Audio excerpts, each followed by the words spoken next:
Assalamualaikum warahmatullahi wabarakatuh. Halo teman-teman. Di video kali ini kita akan membahas latihan soal TWK CPNS 2023 dan video ini video yang ke-63. Oke, soal yang pertama. Tindakan yang dilakukan pemerintah Orde Baru pada lawan-lawan politiknya adalah A. Memberikan perintah tembak di tempat pada lawan-lawan politiknya. B. Menangkap dan memenjarakan siapapun yang kritis dan berseberangan pendapat dengan pemerintah. C. Memberi peluang hidup sebagai negara demokrasi. D. Dianggap sebagai partai oposisi yang selalu mencari kelemahan pemerintah sehingga harus ditekan. E. Memberi kebebasan bergerak untuk memajukan pembangunan di segala bidang. Tindakan yang dilakukan oleh pemerintah Orde Baru pada lawan-lawan politiknya. Berikut pembahasan. Untuk soal nomor 1, mahasiswa dan intelektual menggelar gelombang demonstrasi terhadap pelaksanaan pemerintah pada masa Orde Baru. Mereka memprotes tindakan-tindakan Orde Baru yang dengan mudah menangkap dan memenjarakan siapapun yang kritis dan berseberangan pendapat dengan pemerintah. Jadi soal nomor 1, tindakan yang dilakukan pemerintah Orde Baru pada lawan-lawan politiknya, jawabannya adalah pilihan B, yaitu menangkap dan memenjarakan siapapun yang kritis dan berseberangan pendapat dengan pemerintah. Lanjut soal nomor 2. Pada tahun 1997, pemerintah membentuk Badan Penyihatan Perbankan Nasional atau BPPN yang bertugas A. Membina bank-bank yang akan dilikuidasi, B. Memberikan suntikan modal kepada bank yang bermasalah, C. Mengawasi peredaran uang yang berputar pada bank-bank seluruh Indonesia, D. Menyehatkan bank-bank swasta, E. Mengawasi bank-bank yang bermasalah. Pada tahun 1997, pemerintah membentuk Badan Penyihatan Perbankan Nasional. Dan apa tugas dari badan ini? Berikut pembahasan untuk soal nomor 2. Mulai 1997, pemerintah melikuidasi 16 bank dan membentuk BPPN atau Badan Penyihatan Perbankan Nasional yang bertugas mengawasi 40 bank yang bermasalah. Jadi, tugas dari BPPN atau Badan Penyihatan Perbankan Nasional pada tahun 1997 adalah pilihan E, yaitu mengawasi bank-bank yang bermasalah. Jadi, soal nomor 2 jawabannya adalah pilihan E. Lanjut soal nomor 3. Hal yang menyebabkan kebangkrutan VOC berikut ini kecuali A. Terjadinya korupsi di antara pegawainya, B. Banyaknya biaya perang yang harus dikeluarkan, C. Adanya persaingan dengan kelompok dagang lain, D. VOC harus mencukupi kekosongan kas negeri Belanda, E. VOC banyak menanggung hutang. Soalnya adalah yang bukan hal yang menyebabkan kebangkrutan VOC. Berikut penjelasan mengenai penyebab kebangkrutan VOC. Yang pertama adalah korupsi merajalela yang dilakukan oleh para pegawai VOC. Yang kedua, banyak pegawai VOC yang tidak cakap. Yang ketiga, VOC menanggung hutang akibat peperangan.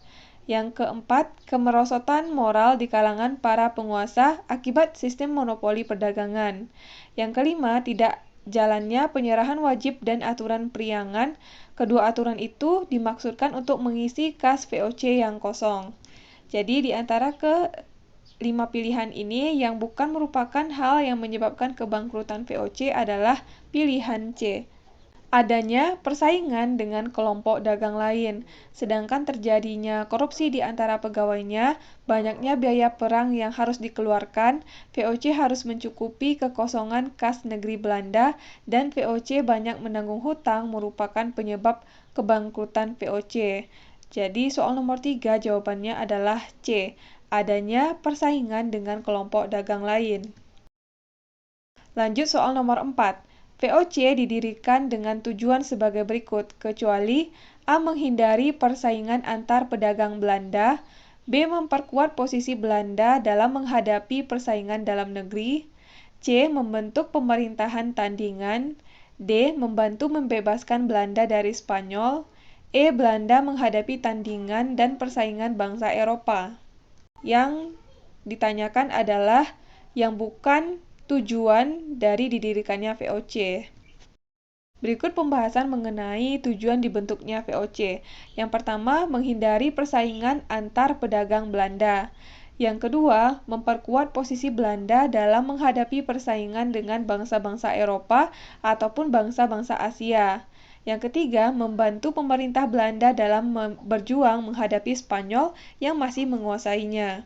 Jadi, tujuan dari didirikannya VOC kecuali di antara kelima pilihan ini atau yang bukan merupakan tujuan didirikannya VOC adalah pilihan C, membentuk pemerintahan tandingan.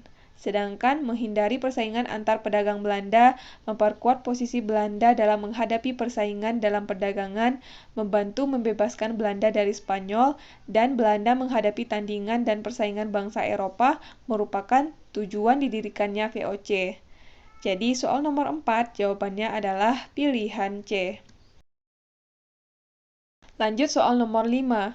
Pokok-pokok peraturan tanam paksa antara lain seperti tercantum di bawah ini kecuali A. Tanah yang digunakan 1/5 dari tanah pertanian satu desa. B. Tanah yang dipergunakan untuk tanam paksa dibebaskan dari pajak. C. Hasil tanaman itu diserahkan pemerintah. Dan jika harga yang ditaksir melebihi pajak, kelebihan itu akan dikembalikan kepada rakyat. D. Kerusakan tanaman yang disebabkan bukan kesalahan rakyat akan diganti oleh pemerintah. E. Rakyat yang tidak punya tanah harus mengganti dengan bekerja selama 1 tahun. Yang ditanyakan adalah yang bukan pokok-pokok peraturan tanam paksa. Berikut penjelasan mengenai pokok-pokok peraturan tanam paksa. Yang pertama, perjanjian pembagian tanahnya dengan rakyat untuk ditanami tanaman yang laku di pasaran Eropa. Yang kedua, tanah yang dipergunakan 1/5 dari tanah pertanian satu desa. Yang ketiga, tenaga yang digunakan tidak melebihi yang digunakan untuk menanam padi. Yang keempat, tanah yang digunakan bebas pajak. Yang kelima, hasil dari tanaman diserahkan kepada pemerintah. Jika lebih, maka kelebihan itu dikembalikan kepada rakyat. Yang keenam, kerusakan tanaman yang bukan kesalahan rakyat akan ditanggung pemerintah.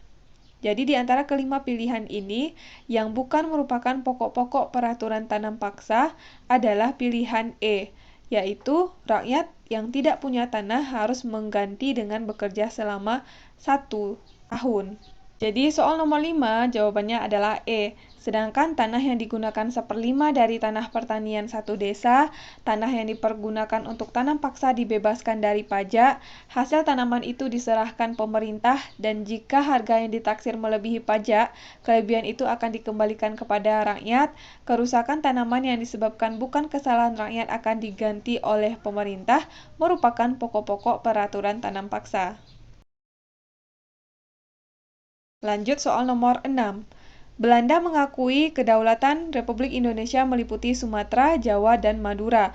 Merupakan isi perundingan A. Renville, B. Linggarjati, C. Rumroyen, D. KMB, E. Giyanti.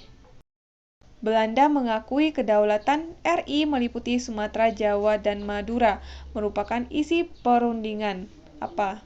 Berikut pembahasan mengenai isi perundingan Linggarjati. Belanda mengakui wilayah RI meliputi Sumatera, Jawa, dan Madura. Yang kedua, akan dibentuk negara Indonesia Serikat yang meliputi Republik Indonesia dan negara Indonesia Timur. Yang ketiga, akan dibentuk Uni Indonesia Belanda dengan Ratu Juliana sebagai kepala uni. Jadi soal nomor 6, Belanda mengakui kedaulatan RI meliputi Sumatera, Jawa, dan Madura merupakan isi perundingan Linggarjati. Jawabannya adalah pilihan B. Lanjut soal nomor 7. Penyerahan kedaulatan RIS dilakukan pada tanggal 27 Desember 1949. Wakil dari Indonesia pada saat penyerahan kedaulatan RIS di Belanda adalah A. Sultan Syahrir, B. Mohatta, C. Insinyur Soekarno, D. Sri Sultan Hamengkubuwono IX, E. Amir Syarifuddin. Wakil dari Indonesia pada saat penyerahan kedaulatan RIS di Indonesia adalah berikut pembahasannya. Pengakuan kedaulatan RIS dilakukan di 2 tempat, yaitu di Indonesia, yang menandatanganinya adalah Sri Sultan Hamengkubuwono IX dan A.H. Loving. Yang di Belanda, yang menandatanganinya adalah DRS Muhammad Hatta dan Ratu Juliana. Jadi soal nomor 7, wakil dari Indonesia pada saat penyerahan kedaulatan RIS di Belanda adalah pilihan B, yaitu Muhammad Hatta. Lanjut soal nomor 8. Raja yang mendapat julukan ayam jantan dari timur adalah A. Sultan Hairun, B. Sultan Ba'abullah, C. Sultan Alauddin, D. Sultan Hasanuddin, E. Pangeran Antasari. Raja yang mendapat julukan ayam jantan dari timur. Berikut pembahasannya. Raja yang mendapat julukan ayam jantan dari timur adalah Sultan Hasanuddin, karena beliau sangat gigih berjuang melawan Belanda di kerajaan Goa Talo. Jadi soal nomor 8 jawabannya adalah D. Sultan Hasanuddin. Sultan Hasanuddinlah yang punya julukan ayam jantan dari timur. Lanjut soal nomor 9.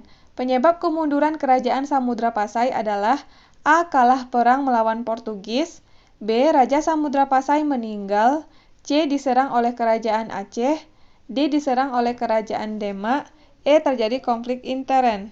Yang ditanyakan pada soal nomor 9, penyebab kemunduran kerajaan Samudra Pasai. Berikut pembahasannya. Kerajaan Samudra Pasai mengalami kemunduran pada abad ke-15 karena diserang oleh kerajaan Aceh.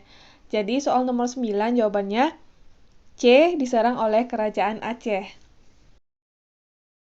Soal terakhir, naskah teks proklamasi ditandatangani oleh Insinyur Soekarno dan Muhammad Hatta atas nama bangsa Indonesia. Penandatanganan yang dilakukan oleh kedua tokoh tersebut dilakukan atas usul A. Khairul Saleh, B. Sayuti Melik, C. B.M. Diah, D. Sukarni, E. Ki Hajar Dewantara.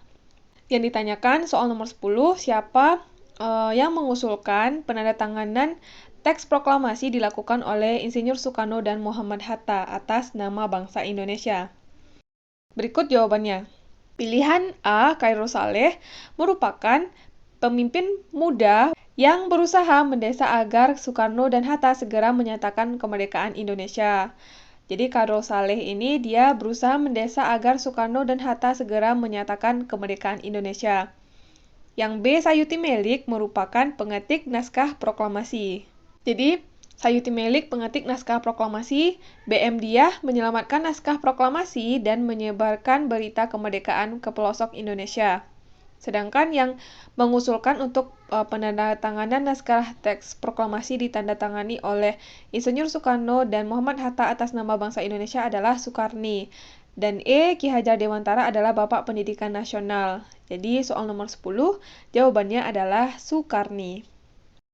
Oke teman-teman, kita udah selesai bahas 10 soal. Mudah-mudahan video ini bermanfaat untuk teman-teman semuanya. Terima kasih buat yang udah nonton video ini. Sampai ketemu lagi di video selanjutnya.